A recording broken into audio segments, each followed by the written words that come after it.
That is what religion has mandated on people. And so many people that 1, 2, 3 shots of gin would have cured their intestinal problems are ending up in operation room in the hospital. So many people that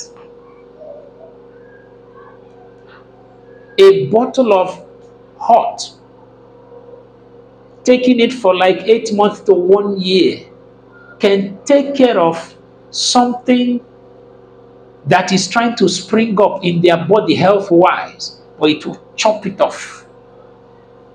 They are ending up in the operation room in the hospital.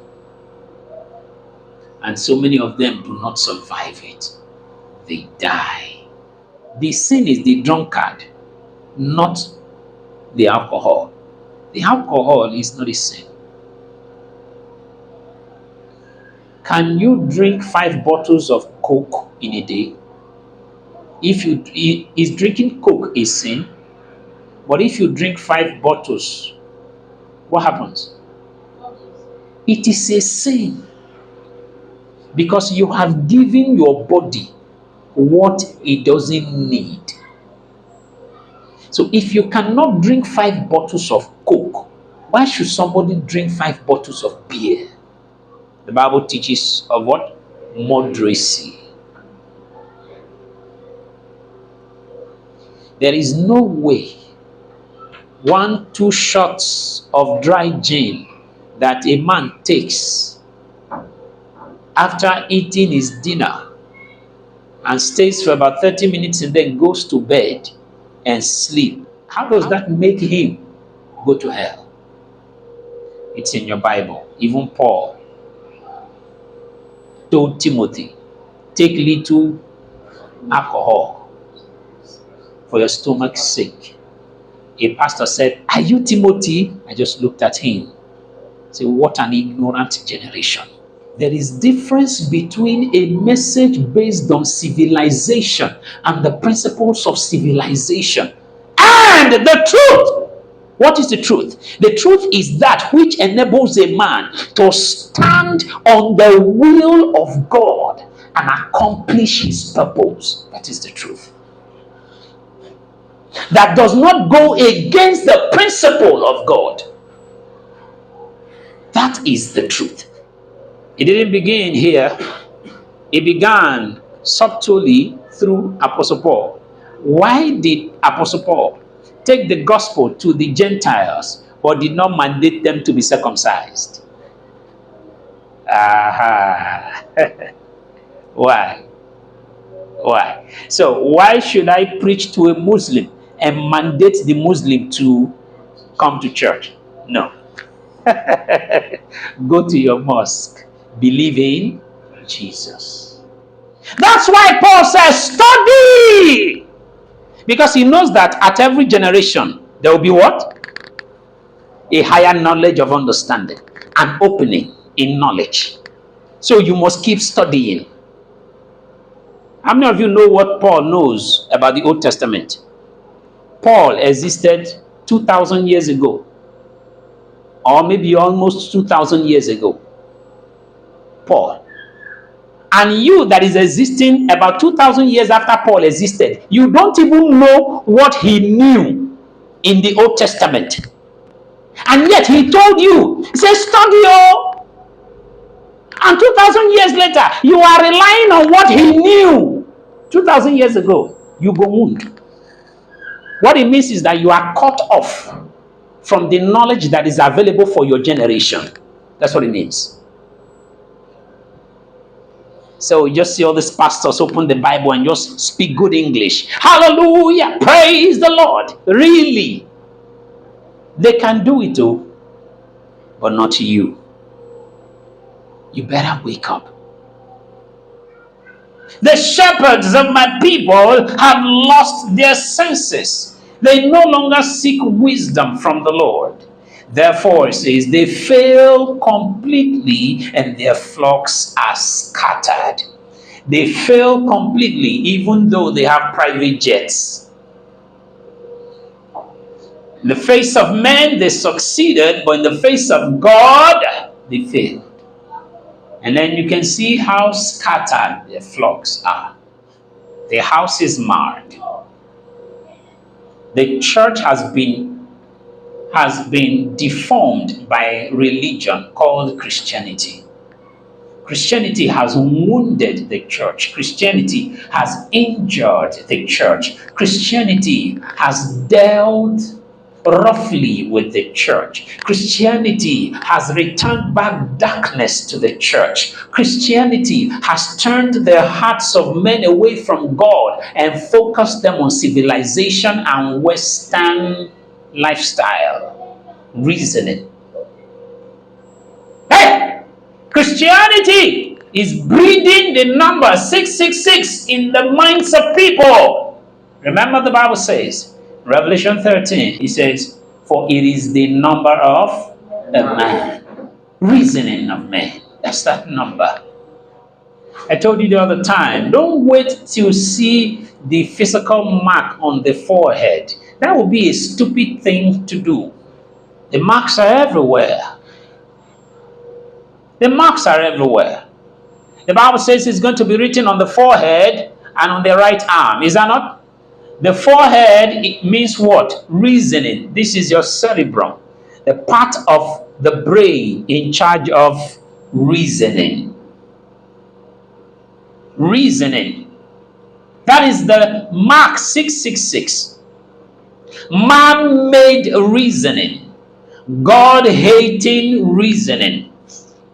God ignoring reasonings.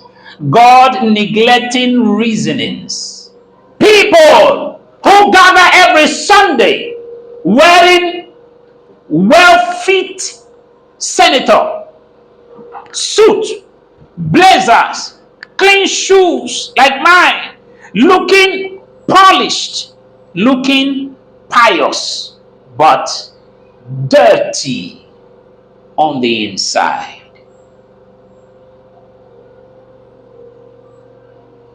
Arrogant to the voice of God, to the word of God, to the will of God.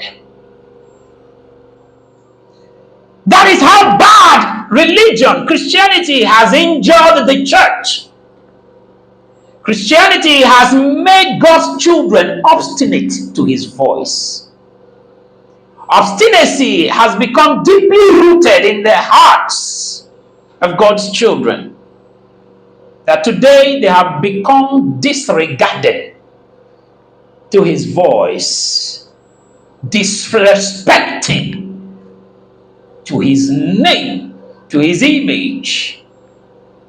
They have become insultive to the personality of the Holy Spirit.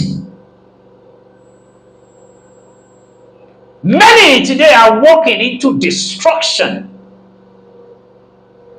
because they were born into a religion called Christianity, which presents itself as the church, but indeed it is a true opposite of the church. And for generations, people have been confused. Confused parents have given birth to children in that confusion and raised them in that confusion. Confusion everywhere. Women are so confused that you only please God, honor God, when you tie your hair before you pray. And as a result of that, they can even use a book to cover their head and pray. But when they see danger on the road while their head is not covered, they shout, Jesus! Please, what is that? Prayer. Did they have their head covered? Confusion everywhere. Confusion everywhere. That is how marred the church is. That is how disfigured the church has become. But don't worry. I am not worried, because God has still got over 7 million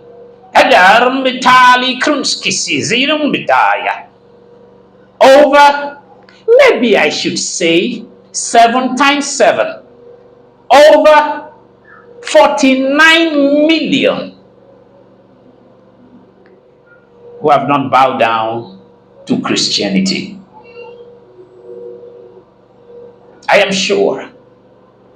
And armies are rising. Armies are rising.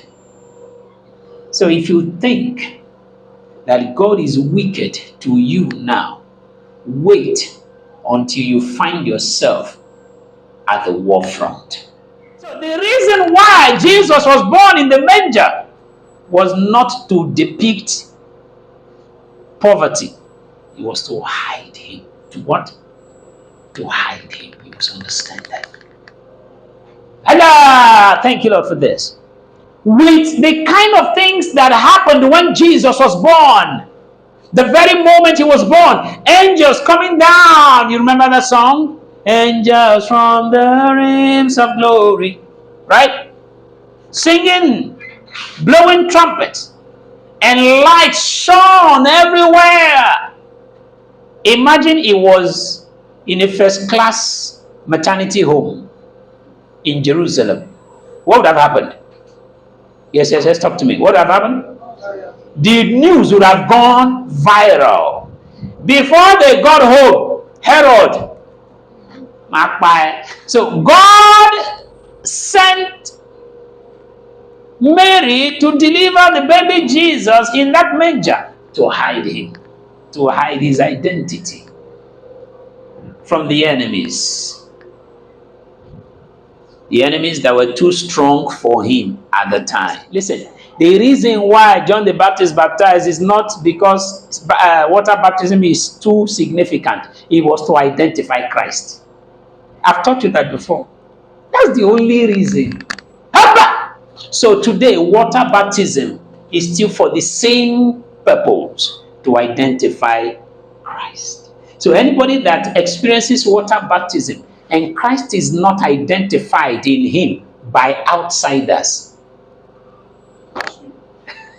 just went to swim.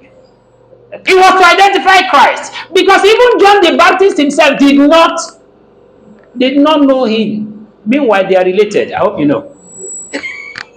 They must have played football together. To tell you how much God can go to what? Understand it. Even John the Baptist had no idea.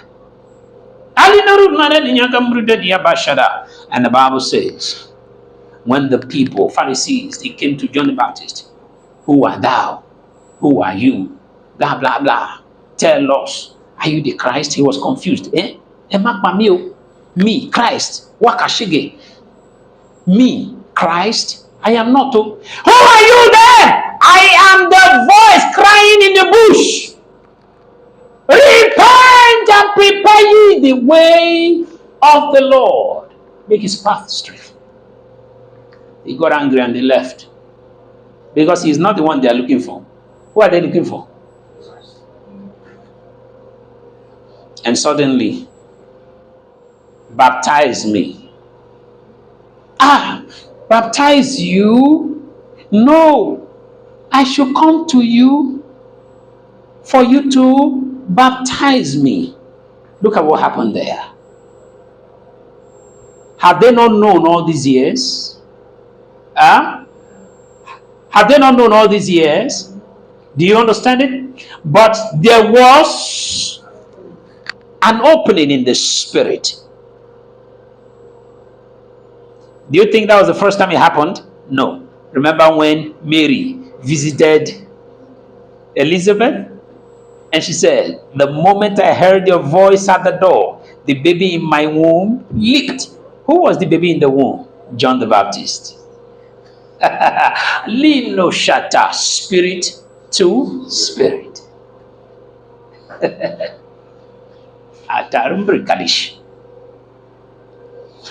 You should be the one baptizing me. Say, no, baptize me that the scripture might be fulfilled. Okay. Ah, at that time, the burden was heavy. Ah, wow. Dove came down. Now listen. The dove didn't come down as a sign of Jesus receiving the Holy Ghost.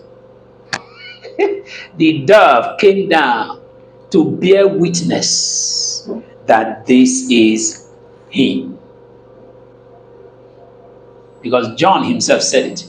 He said, he that sent me said to me, he that thou shalt see the Spirit descend upon as a dove. He said, the same is he.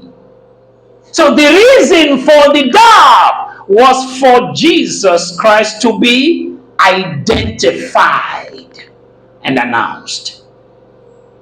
Simple. It was not that was when he received the Holy Ghost. No. You remember Mary again? How can this be when I know not a man? Literally, when I've never had anything to do with a man. I am a virgin. How can I get pregnant? He says, the Holy Ghost shall come upon you and thou shalt conceive. So Jesus was conceived of the Holy Ghost, meaning Jesus is the Holy Ghost. Don't you get it?